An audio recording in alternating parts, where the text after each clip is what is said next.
Ginagawang MH Del Pilar Street sa Dagupan City target na matapos bago ang Gilon-Gilon Street Dancing ng Bangus Festival 2024.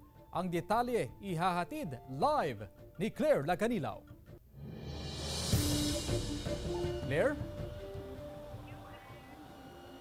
Chris, nakatakdang buksan sa mga motorista ang MH Del Pilar Street bilang paghahanda na rin sa iba't ibang highlight sa selebrasyon ng Bangus Festival 2024 dito sa Dagupan City.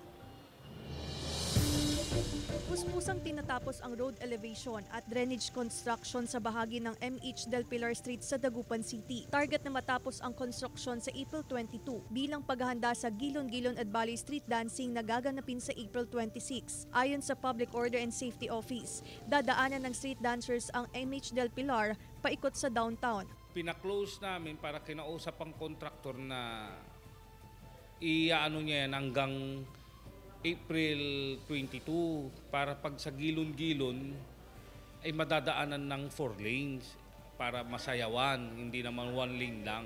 Makakatipid naman hindi lang sa pamasahe kundi sa oras ng pagbiyahe ang ilang pasahero sakaling tuluyang buksan ang bahagi ng MH Del Pilar. Okay lang namang gawin para hindi pag umuulan hindi na baha. Kasi katulad kami dalawa, lagi-laging pumupunta ng Dagupan para magpa-check up.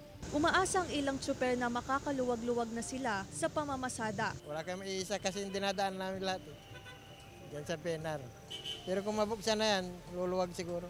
Samantala ayon sa Public Order and Safety Office, full force ang kanilang pagbabantay sa magiging sitwasyon sa daloy ng trapiko lalo na sa selebrasyon ng Bangus Festival 2024.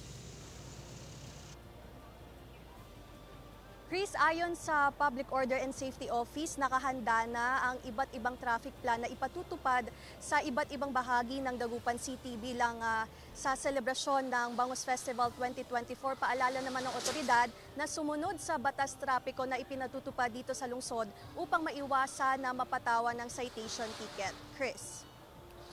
Maraming salamat, Claire Lacanilaw.